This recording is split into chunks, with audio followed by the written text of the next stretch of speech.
Hello and welcome. Today's topic will probably hit home for many of you. Are you okay? Yeah, fine. You were saying? Are you sure? Are you in pain? Pain? No, just a little discomfort. Back trouble? Really, it's nothing.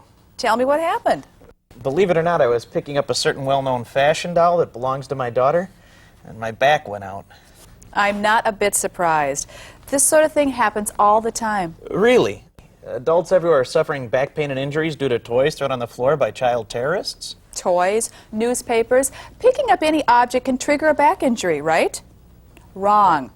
A single event may trigger the pain, but the reality is the injury has been a long time coming. But I've never had a back problem before. Maybe not, but there are a lot of things we do that put our back at risk for injury. When we started working on this, I had no idea I'd be the living example for today's topic. Me either. I'm sorry you're uncomfortable, but I know the information we have today will help you and a lot of people like you prevent back injury in the future. Today we're here to talk about back injury, and this is something 80% of you out there are familiar with. Yes, it's true. 8 out of 10 American adults experience back pain at some time in their lives. There are a number of contributing factors that keep your back healthy, but in this segment, we're going to take a look at how the back works and some basics about anatomy. When you look at the human spine, you can see that it curves in 3 places. At the neck, called the cervical, at the mid-back or thoracic, and at the lower back, the lumbar. The spine is naturally engineered to not only allow your body to make all kinds of movements, but to also act like a spring and absorb shock. When your spine is in its natural position with the normal curves, the discs within the spine are in normal compression and muscles are in their strongest position. Your back is ready to do whatever work you want it to. When your back is in poor posture or in an awkward position, the compression on the discs becomes uneven and the muscles are in a weaker position. This increases your risk of injuring your back. We don't live in a perfect world. The work that most of us do is going to make demands on the body. The way you can reduce the risk of developing a back injury is by following 2 strategies: stretching and exercise, and improved body movements called body mechanics. It's not hard to incorporate these strategies into your day, and they can make a big difference in protecting your back. I think it's true that we often get so caught up in getting our work done that we forget to think about the impact on our bodies. That's right. Let's take a look at our first strategy, stretching and exercise, and see how that can help to make a difference.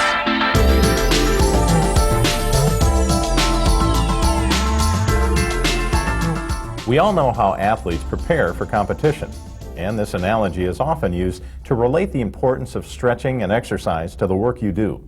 But for most people, stretching and exercise are even more important. Work demands the most from your body, and exercise and stretching are one of the best ways you can prevent injury and minimize fatigue. So how do you fit this in spite of your work shift and all the other activities you have at home?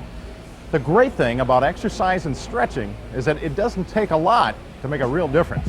Shoulders? Stretching is important because it loosens and warms up the muscles, helping them prepare for the work you need them to do. People don't realize how important stretching is. You can't expect top performance from your muscles without gradually easing them into it. That's why it's important to stretch and warm up before you begin any lifting or other physical tasks. The following 4 stretches prepare the major muscle groups you use in your job, and you can do them in about 5 minutes. The hamstring stretch to loosen the back of your thighs. Never bounce when you stretch. Move slowly, steadily, and under control.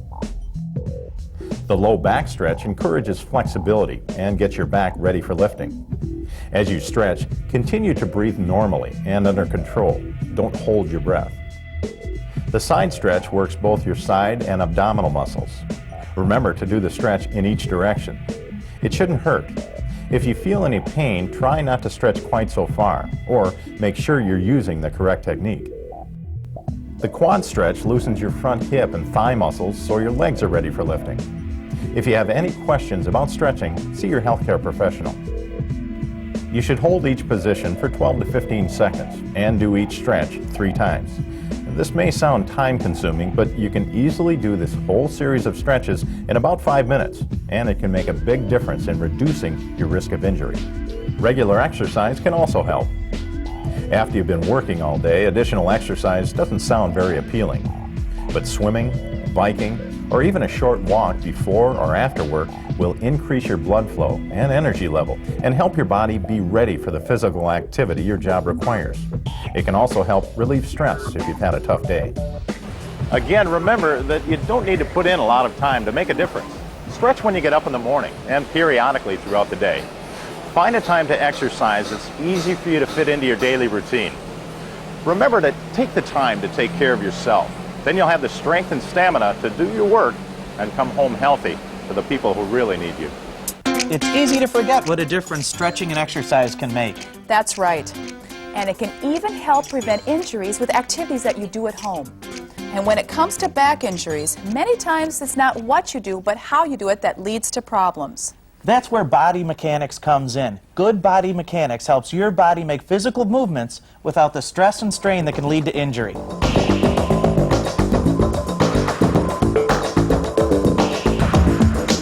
The idea that you have choices in your work can be difficult to imagine, especially when you've got production goals and deadlines.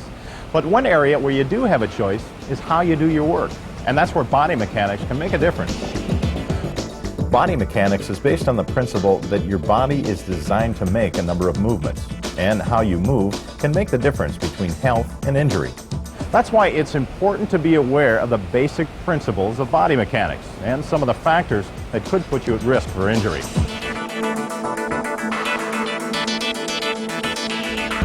There are two basic principles of body mechanics for the back. They are: keep the load close to your body and keep the natural curves in your back. Here's how these two principles can protect your back. Anything held away from your body is heavier to lift, 7 to 10 times heavier. This is called the lever arm effect. And because the object is heavier, the pressure on your back is increased 10 times. You're lifting 100 pounds instead of 10. Keeping the load close reduces the amount of force needed to lift. This also reduces the pressure on your spine. Keeping your back in its natural curves equalizes the pressure on the discs in your lower back. It also places the back muscles, bones, and ligaments in their strongest and most efficient range. The result is less chance of injury. Twisting is another movement that can cause injury. When you twist, the weight of your upper body, combined with the weight of what you're lifting, adds 4 times the amount of pressure on your back. To avoid twisting your back, take a wide stance and pivot with your feet instead, keeping your shoulders and hips in alignment. This will help prevent injuries. Those are the basic principles of body mechanics. You need body mechanics most at the times when you're at the greatest risk of injury. These include when you're tired, when you're rushed, and when you're short of help. Your awareness of these risk factors is extremely important because that's when you need to stop a minute, only a moment, and think, okay, how can I reduce the risk to my back? How can I make this less stressful on my body? That's how body mechanics can help you avoid injury. Good body mechanics isn't just for on-the-job challenges either. If you remember to incorporate these techniques at home, you'll go a long way toward preventing the cumulative effects that can lead to injury. Stretching, warming up, exercising, and using the proper body mechanics are some of the things you can do to prevent injuries. But isn't the real trick finding ways to apply these principles on the job? Finding the best possible way to perform a task can make life a lot easier for your back. Let's see how we can apply body mechanics and proper lifting techniques to real-world situations.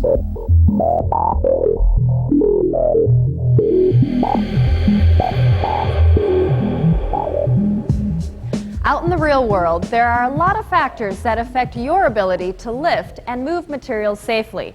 How heavy is the load? How big?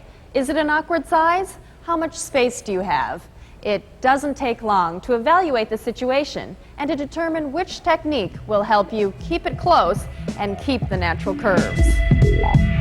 It's important to remember that the most difficult lift is from the floor up to the first 6 inches. You wouldn't think that would be much of a problem, but it can be awkward and difficult no matter what you're lifting. Here's a trick to make it easier on your back. Get down on one knee, hoist the object to your knee, get it close, keep your back arched, look up, and then lift it. Looking up eases a strain on your back by helping keep your back in its natural curves. Another tip is to avoid overreaching. Slide the object toward you, straddle the corner so your knees are out of the way. Make sure you use your whole hand and not your fingertips, so you have a good grip, look up, and lift. If you find that you're lifting a lot of things from the floor, a good solution is to get materials off the floor. You may need to talk to your supervisor about it, but it's another way that makes it easier for everyone. Another way to prevent injury is to use a technique called bridging. Bridging supports your upper body and the load and takes the strain off of your back. You can use a fixed object like this or simply place your hand on your knee to support yourself. In some situations, you may need to bridge against something for support. Slide the object toward you and then lift. And if you're lifting materials up, you're also going to eventually put them down. Pay attention to how you lower an object. Keep it close and keep your shoulders over your hips. This helps keep the natural curves. And again, you'll reduce your risk of injury. Another trick for safely moving materials is to work off the corners of a pallet or stack of material. Extend one foot slightly, and then you can either lift or lower the object between your knees. Of course, none of these techniques can help you if you're lifting something that's too heavy. Be sure to check the weight of the load and get help if you need it. People often think that it's only lifting that causes back problems, but if you spend all day on your feet, you can get back pain from poor postures. You can relieve the stress on your back by sitting to do some of your own work, or by raising one foot. Stretching periodically throughout the day can also help. If you sit a lot, slumping or leaning over your work puts strain on your back and neck. Try to move your chair closer to the work surface and use the seat back for support. Also, remember to keep your shoulders over your hips. This helps keep your back in its natural curves. And if you have to move an object, try pushing rather than pulling. That also makes it easier on your back. Of course, none of these techniques can help if you're lifting something that's too heavy. Be sure to check the weight of the load and get help if you need it. So you see, there's a lot you can do to prevent back pain and injury, and it doesn't take a lot of effort. This helps me a lot, especially the importance of stretching and exercise, and the awareness of good body mechanics, keeping the load close and keeping the natural curves. I just never thought about that before with the things I lift and move. I know I'll do that in the future. It's also really important to use the right lifting technique for the job you're doing. And remember to take a short break and do a stretch. With so many people like me suffering from back pain, it's good to know there are some simple techniques that we can put to use to keep our backs healthy.